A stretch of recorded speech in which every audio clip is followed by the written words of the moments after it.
motion about mental health that has been moved by an able member of the ODM team, Honorable Ms. Shimboko. Honorable Speaker, for many, many years, many of us never understood and appreciated mental health.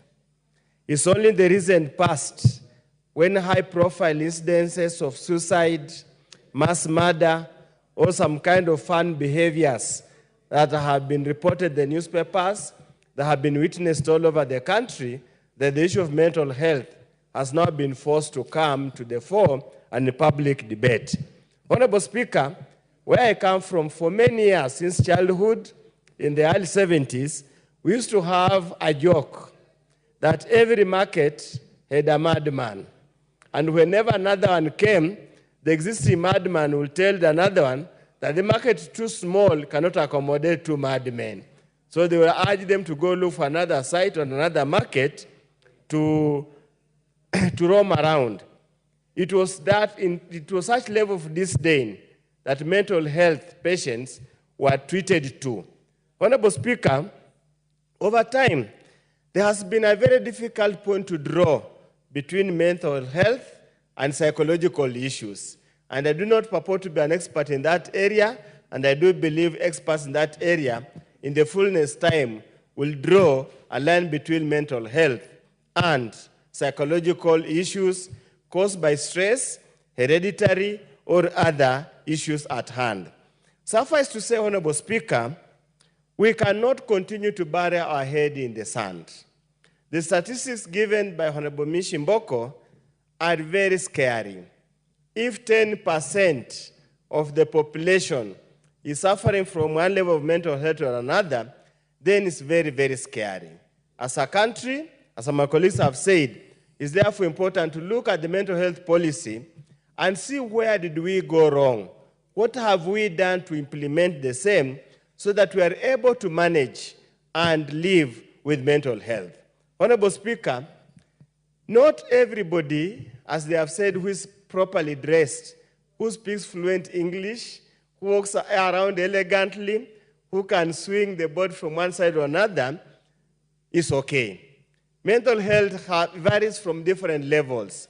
That's why sometimes, Honorable Speaker, I get scared when even our colleague members of parliament here, some of the things they do, some of the things they say, some of the way they act themselves, either on the floor of the House, when they have been granted a microphone in public rallies, or in funerals, or even in churches, Honorable Speaker, makes me believe that our mental health is on the degree of madness, as we say in my village, that differentiates. That's why, Honorable Speaker, I totally want to agree that we need to take mental health training, mental health treatment, mental health attention to the very lowest level, Honorable Speaker. Many of us, and as Honorable Esther Passeris has narrated the story, we have kids in the houses. We never know some of the actions, some of the things they do, probably is a sign of mental health. You find some of us, Honorable Speaker, who have had the opportunity to be lecturers in the universities. When you go to a lecture hall, some of the behavior, some of the demeanor of the students really indicates we have a high case of mental health in this country.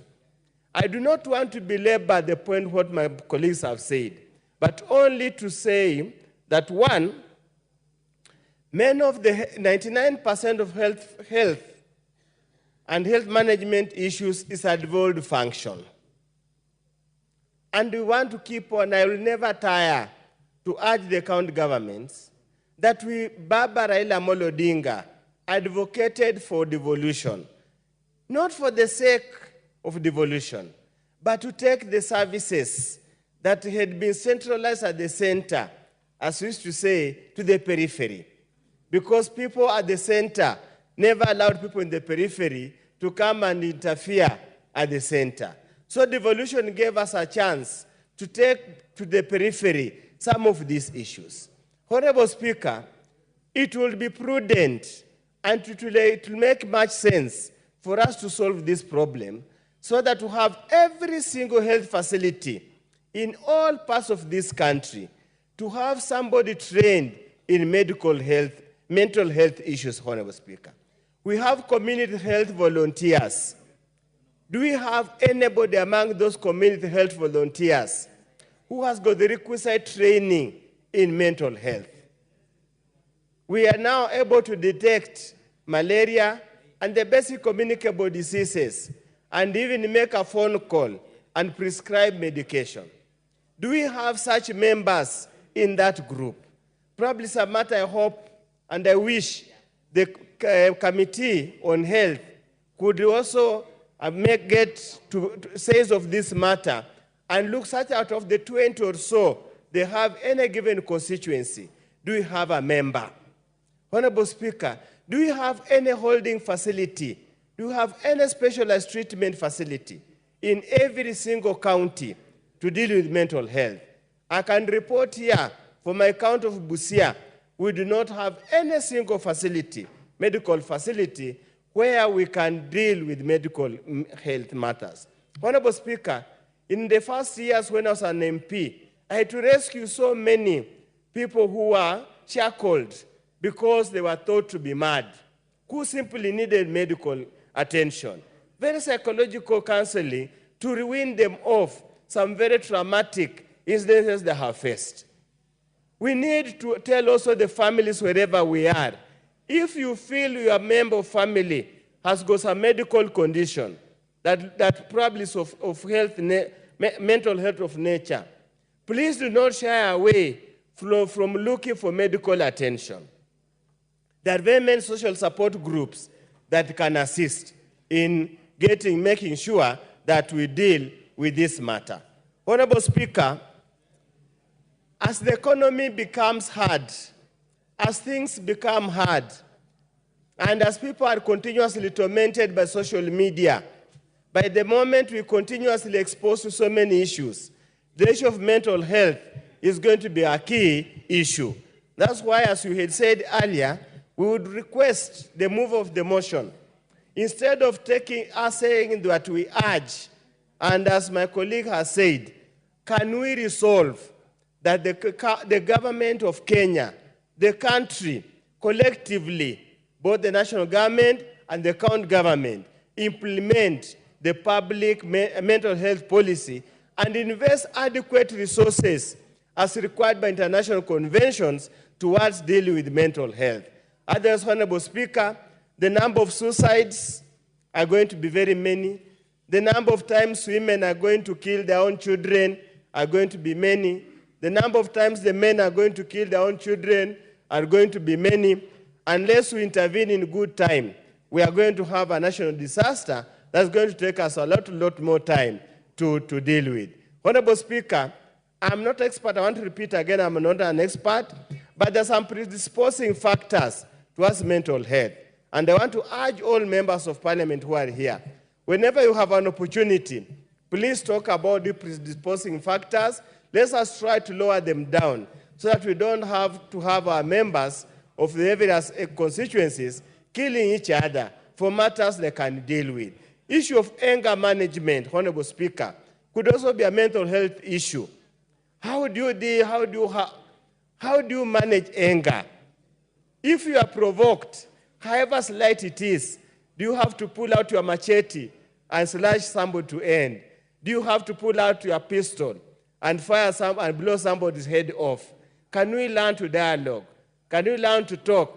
Just like when we were in the university, whenever we used to have issues, you'd buy a chapati, eat together, and dialogue together. That's why the issue of dialogue came to be known as dialogue. With those very many remarks, I support the motion and ask the member to change from resolve to urge to resolve. Thank you, Honorable Speaker.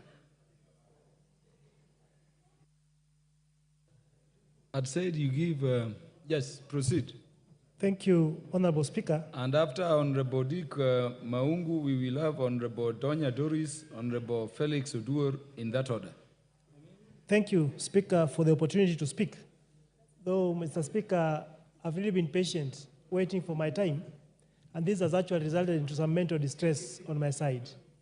we are discussing a very, very important concept, and this is about the state of health in our country with regard to mental health. Allow me, Mr. Speaker, congratulate my sister, the member Mishi Mboko, for having thought it well, because mental stress, mental health is such an important facet that it cuts across every other cadre, Mr. Speaker. Mr. Speaker, people out here are abused. That is a source of mental stress, trauma, and neglect. Mr. Speaker, social isolation and loneliness can equally be a result of mental stress. Mr. Speaker, we live in a country that is very, very toxic, and therefore any kind of discrimination, be it tribal, religious, or whichever kind of discrimination, Mr. Speaker, will result into mental distress. We live in a country, Mr. Speaker, that has a lot of social disadvantage, poverty, debts. All this, Mr. Speaker, lead into extreme mental distress. Mr. Speaker, bereavement, losing of a loved one, losing of a close friend, losing a dear member of a family, Mr. Speaker, has had severe damage to the well-being of our state of mind and therefore mental distress. Mr. Speaker, we live in a situation whereby people are exposed to long and severe stress. All these conditions result into mental stress.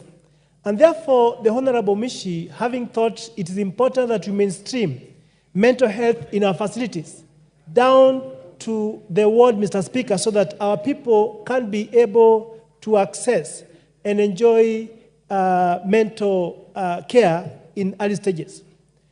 Mr. Speaker, we realize, and we've seen it here, that we have had cases of religious extremism, whereby people are indoctrinated to a sense that people can go to a point of giving or taking off their lives, Mr. Speaker.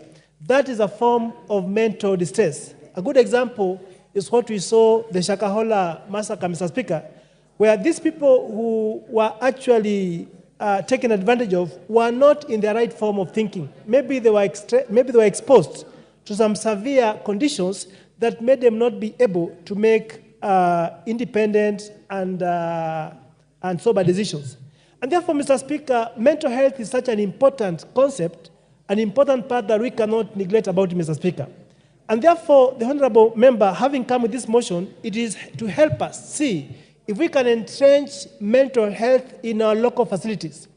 Mr. Speaker, we are aware that as a result of lack of jobs, we have a very huge population, and this population is young, people below the ages of 35 years, Mr. Speaker. These are people who have gone to school. Some of them have cleared university with some very good degrees, but cannot be able to secure any form of employment. This has exposed them to drugs and substance abuse, Mr. Speaker, which in the sense has actually caused a lot of damage in their mental health, Mr. Speaker. And therefore, mental health is such an important discussion because it cuts across the unemployed, it cuts across the employed, Mr. Speaker. We've just seen a situation whereby teachers are equally stressed because they have a lot of workload, Mr. Speaker, and we find that they may not be able to articulate or to speak or to teach, Mr. Speaker, because they feel that they are stressed. Mr. Speaker, we have the police who take care of our security, Mr. Speaker. Some of the actions we see with them, either shooting indiscriminately or even hanging themselves or even fighting among themselves, Mr. Speaker, is a form of mental distress, Mr. Speaker.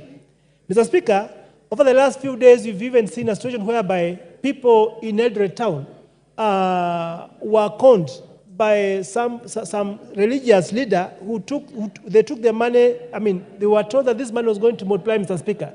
And I do believe that each person who gave out his money and maybe that money disappeared is seriously stressed. And therefore, the issue of mental health, Mr. Speaker, is such an important matter that we can't forget about it. Years back, it used to be said that that in every market you go, there's a madman. Mr. Speaker, those are not mad people, but they are people with mental challenges. These are people who are sick. These are people who need to have medical care so that they can be taken off the streets and maybe get medication, and maybe go back to gainful engagement in life. And therefore, the issue of mental health cannot be, we cannot be able to ignore it. We cannot ignore the importance. We cannot ignore the significance of mental health in our living, Mr. Speaker. And therefore, as leaders, we have a duty to ensure the kind of young people we are bringing up are people we bring up in a society that has access to mental facilities that can take care of them, Mr. Speaker. In the great county of Vihiga, where I come from, Mr. Speaker, I come from a constituency known as Luanda. The facility we have, Mr. Speaker, cannot be able to competently take care of a mental situation in that area, Mr. Speaker, unless these guys are referred to the referral facility in Bali, Mr. Speaker. I therefore request and ask, Mr. Speaker, that as we talk about this, Mr. Speaker, we also need to bring in the issue of psychological support. These are people who need counseling. These are people who need to be mentored and to be spoken to, Mr. Speaker, so that before the situation is that bad, they need to be counseled. Maybe go through some counseling and psychological sessions so that they can be able to bring down the levels of their stress. In this essence, we shall be able to avoid and to maybe reduce the cases of mental health that we have in this country, Mr. Speaker. Mr. Speaker, I stand to support.